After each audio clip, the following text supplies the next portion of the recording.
உரத்தட்டுப்பாடு நிறைய இருக்கு, இந்தியா ஃபுல்லாக இருக்குது. அதை வளைகுடா நாடுகளில் போர் காரணமாக பிரதமர் சொன்ன தற்சார்பு பொருளாதாரம், தற்சார்பு இந்த இயற்கை விவசாயத்துக்கெல்லாம் மாறணும் அப்படின்லாம் சொல்லியிருக்காங்க. அது நீங்கள் எப்படி பார்க்குறீங்க? இயற்கை விவசாயத்தை மாறணுன்றது தமிழக விவசாயிகள் சங்கத்தின் மாறுபட்ட கருத்து இல்லை. இயற்கை விவசாயம் தான் விவசாயிகள் பண்ணியிருந்தாங்க.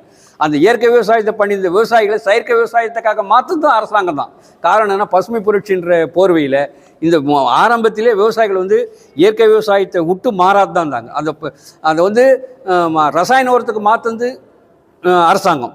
அதே நேரத்தில் இப்போ ரசாயன உரத்தை விட்டு விவசாயிகள் இயற்கை உரத்துக்கு வராது போனதுக்கு காரணம் 100 நாள் வேலை திட்டத்தினால விவசாயிகள் 100% வேலையெல்லாம் போச்சு. எப்படி, அதாவது இயற்கை விவசாயம்னா நாங்கள் காட்டிலேருந்து தலையிட்டு வரோம். காட்டில்னா காடு அழிச்சு எடுக்கிறது இல்லை, காட்டில் மரமாவாத தலைகள் இருக்கும், ஜிட்டி தலை இது மாதிரியான. அதுக்கு அறுத்துட்டா மறுபடியும் துளுத்துருக்கு, அது மரமாக வருதில்லை. அந்த தலைங்களெல்லாம் வனத்துறையினுடைய அனுமதியோடு, வனத்துறையினுடைய கண்காணிப்போடு அந்த தலையெட்டு நாங்கள் நிலத்துக்கு போடுவோம். தொழு உரம், மாட்டு உரம் போடுவோம். இதெல்லாம் எடுத்துன்னு வர முடியாத அளவுக்கு விவசாயத்துக்கு ஆள் பற்றாக்குறையாகி போய் விவசாயிகளை வேறு திசையில் திருப்பிட்டது அரசாங்கம் தான். அது மாதிரி மறுபடியும் அந்த விவசாயத்துக்கு பணியாட்கள் வர்ற மாதிரி ஒரு அரசாங்கம் ஒரு ஏற்பாடு பண்ணணும். விவசாயிகளுக்கு கட்டுப்படியான விலை கிடைச்சாவே விவசாயிகள் ஏறக்குறைய இயற்கை விவசாயத்துக்கு போயிடுவாங்க. இயற்கை விவசாயத்தை விவசாயிகள் சங்கம் ஏற்றுக்குது, விவசாயிகளை ஏற்றுக்குது. இயற்கை உரத்தினால தான் மக்களும் நல்லா இருப்பாங்க, நாடும் நல்லா இருக்கும். செயற்கை உரத்தினால நாடு கட்டு போய் விவசாயம் மட்டும் நல்லா இருந்தால் புரியும், நாட்டு மக்கள் நல்லா இருக்கணும். அது பிரதமர் சொல்கிறத நாங்கள் ஏற்றுக்கிறோம். அதுக்கான வழிமுறையை பிரதமர் எங்களுக்கு ஏற்படுத்தி கொடுக்கணும். ஐயா, இப்போ இருக்கிற முதல்வர் உறவில் வளைகுடா நாட்டுனால அந்த எண்ணெய் எண்ணெயினுடைய விலை ஏறி போச்சு, அதனால் நாங்கள் ஏற்றிட்டோன்னு சொல்கிறாங்க. ஆனால் எண்ணெய் விலை ஏறிட்டனால உரம் தான் 500% ஏறிக்குது தவிர பெட்ரோல் 500% இருக்குதா? சிறிதளவு தான் இருக்குது. பெட்ரோல் டீசல் எல்லாம் சிறிதளவு தான் இருக்குது, கேஸ் சிறிதளவு தான் இருக்குது. ஆனால் உரம் மட்டும் 500% ஏறி போச்சு. இது எந்த வகையிலையும் ஏன்னா விவசாயிகளால் எதிர்க்க முடியல, விவசாயிகளால் கேட்க முடியல. விவசாயி என்ன ஒன்றாலும் ஏற்றுக்கிறான் அப்படின்னு. அதாவது மற்ற துறைக்கெல்லாம் இப்போ 500% கேஸ் ஏற்றுட்டுமே. வளைகுடா நாட்டில் இப்போ பிரச்சனை ஆகி போச்சு. 500% கேஸ் ஏற்றுங்க, 500% பெட்ரோல் ஏற்றுங்க, 500% டீசல் ஏற்றுங்க.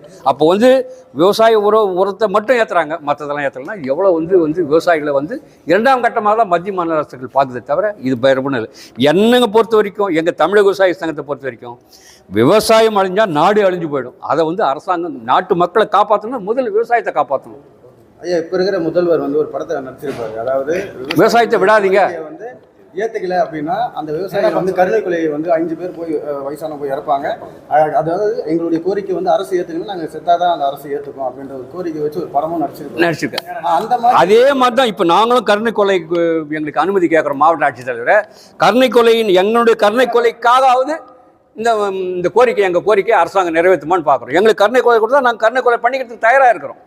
அது மூலியமாவது இந்த அரசு, அதாவது 56 இன்னுயிர்களை கொடுத்து தான் நாங்கள் இலவச மின்சாரம் வாங்கணும். இதில் 56 இன்னுயிரம் இப்போ ஐயா கேட்ட மாதிரி எந்த அரசியல் தூண்டுதல் கிடையாது. அதாவது திராவிட முன்னேற்ற கழகமும் சுட்டு இருக்குது, அந்த காலத்தில் நாங்கள் போராட்டம் பண்ணிக்கிறோம். அதிமுக ஆட்சியிலையும் நாங்கள் போராட்டம் பண்ணிக்கிறோம், அவங்களும் சுட்டு இருக்கிறாங்க. அம்மையார் ஜெயலலிதா ஆட்சி காலத்திலையும் போராட்டம் பண்ணிக்கிறோம், சுட்டு இருக்காங்க. அப்போல்லாம் யாருனுடைய தூண்டுதல் நாங்கள் செஞ்சோம்? எந்த தூண்டுதலுக்கும் இது செய்ய மாட்டோம். தயவு செய்து தமிழக முதல்வர் அவர்களும் தமிழக அமைச்சர் அவர்களும் விவசாயிகளை கொச்சப்படுத்தி பேசக்கூடாதுன்றது இந்த மூலியமாக நான் கேட்டுக்கிறேன். விவசாயிகளை இனி வரும் காலங்களில் அரசியல் கட்சி தூண்டுதலின் பேரில் தான் செய்கிறாங்கிறது இதை நாங்கள் ஏற்றுக்க மாட்டோம். இதை நாங்கள் வன்மையாக கண்டிக்கிறோம். ஒரு தீர்மானத்தை மாவட்ட வருவாய்த்துறை அலுவலர்கள் தமிழக அரசுக்கு தெரிவிக்க வேண்டும் என்று ஒட்டுமொத்த விவசாயிகள் சங்க சார்பாக கேட்டுக்கொள்கிறோம். இந்த தீர்மானத்தை இந்த இதில் நடத்தணும். இந்த தீர்மானத்தை கொண்டு வரணும். இந்த குறைதீர்க்கும் கூட்டத்தில் அனைத்து விவசாயிகள் அனைத்து கடனும் எந்தவித பாகுபாடின்றி தள்ளுபடி செய்ய வேண்டும் என்ற தீர்மானத்தை இங்கு நிறைவேற்றணும்.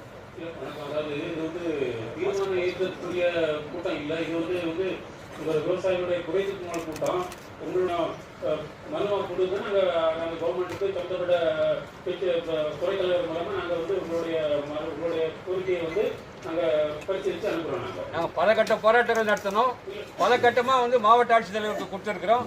கடைசியாக மாவட்ட ஆட்சித்தலைவர் மூலியமாகவும் பத்திரிகையாளர் மூலியமாகவும் அடுத்த இந்த கூட்டத்தொடருக்குள்ள இந்த எங்களுடைய கோரிக்கை பரிசீலனை பண்ணலன்னா அடுத்து நாங்கள் உள்ளிருப்பு போராட்டம் செய்ய போகிறோம்.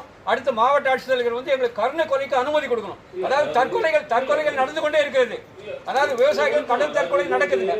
அரசு கொள்கை அளவில் அரசு அளவில் முடிவெடுக்க வேண்டிய ஒரு பிரச்சனை. இதுக்கு நம்ம மாவட்ட அளவிலேயோ இல்லை மாவட்ட ஆட்சியர் அளவிலேயோ முடிவெடுக்கக்கூடிய விஷயம். இப்போ நடக்கக்கூடிய மாவட்ட ஆட்சித்தலைவர்களுடைய முதலமைச்சர் சந்திப்பு கூட்டத்தில் மாவட்ட ஆட்சித்தலைவர் தெரிவிக்கிட்டோம். இந்த வேலூர் மாவட்டத்தில் கூடிய விவசாயிகள் அனைவரும் ஒட்டுமொத்த கடன் நிவாரணம் கேட்டாங்க அப்படின்னு தெரிவிக்கணும். விவசாயிகள் தற்கொலையிலிருந்து காப்பாற்றணும்னா முழு கடன் நிவாரணம் கிடைக்கணும். அப்படி தவறும் பட்சத்தில் எங்களுக்கு கருணை கொலைக்கு மாவட்ட ஆட்சித்தலைவர் அனுமதி கொடுக்கணும். அடுத்த கூட்டத்தில் அவ்வளவுதான், வேற வழி கிடையாதுங்க. தொடர்ந்து தற்கொலை நடந்திருக்கு விவசாயிங்க. அரசு நிலையில் எடுக்கக்கூடிய ஒரு முடிவு வந்து மாவட்ட அளவில் பிரச்சனை. இதுக்கு வந்து நம்ம மாவட்ட அளவில் நாங்கள் நீங்கள் உங்களுடைய கோரிக்கையை வந்து நீங்கள் எழுத்துப்பூர்வமாக கொடுத்தா கண்டிப்பாக நாங்கள் அதை வந்து நாங்கள் சென்னை கவர்மெண்ட் அரசாங்கத்துக்கு நாங்கள் பரிந்துரைத்து நாங்கள் அனுப்புகிறோம். ஐயா, எங்களுடைய கோரிக்கைகளை வந்து நம்மளுடைய தமிழக அரசு வந்து மெத்தன போக்காக தான் கண்டுகொள்ளுகிறத தவிர எங்களுடைய கோரிக்கைகளை இதுவரையும் ஒரு தமிழக முதலமைச்சர் அவர்கள் பல கட்ட போராட்டங்களை நடத்தி இந்த தமிழக விவசாயிகள் அத்தனை பேரும் அத்தனை மாவட்டத்திலையும் தமிழகத்தில் உள்ள அத்தனை மாவட்டத்திலையும் விவசாயிகளுடைய பயிர்க்கடனை தள்ளுபடி செய்ய வேண்டும் என பல கட்டங்கள் போராட்டம், சாட்டையடி போராட்டங்கள்லாம் பல போராட்டங்கள் நடைபெற்றன. அனைத்து தமிழகத்தில் உள்ள அனைத்து விவசாயிகளும் ஒன்றிணைந்து ஒட்டுமொத்தமாக இந்த பயிர்க்கடன் தள்ளுபடியில் ஒரே கோட்பாடாக இருந்து கொண்டு எங்களை பல கட்ட போராட்டங்களை தூண்டும் வகையில் அரசு செயல்படுவதால் தாங்கள் தமிழக விவசாயிகள் சங்கத்தின் சார்பாக அனைவரையும் அன்போடு இந்த மாவட்டத்தில் கேட்டுக்கொள்வது என்னவென்றால், எங்களுடைய கோரிக்கையை நிறைவேற்ற வேண்டும். நாங்கள் தள்ளுபடி கேட்கவில்லை, அவர்களாகத்தான் எங்களை தள்ளுபடி கொடுத்துவிட்டு எங்களை தற்கொலைக்கு தூண்டும் எண்ணத்தை உருவாக்குகின்றது இந்த அரசை எங்களால் தாங்கிக் கொள்ள முடியாது என்பதை தெரிவித்துக் கொண்டு, ஏனென்றால் அடுத்த கட்டமாக பல உயிர்கள் போற அபாயம் இருக்கின்றது.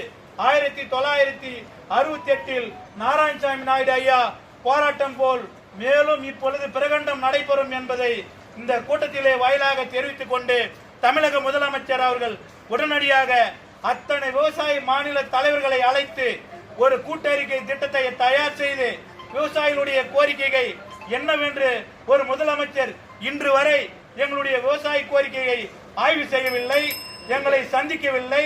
அதனால் எங்களுக்கு வருத்தம் அளிக்கிறது. உடனடியாக மாவட்ட நிர்வாகம் எங்களுடைய கோரிக்கையை அரசிடம் சென்று சேர்க்க வேண்டும் என இந்த செய்தியின் வாயிலாகவும் இந்த கூட்டத்தின் வாயிலாகவும் அன்போடு கேட்டுக்கொள்கிறோம்.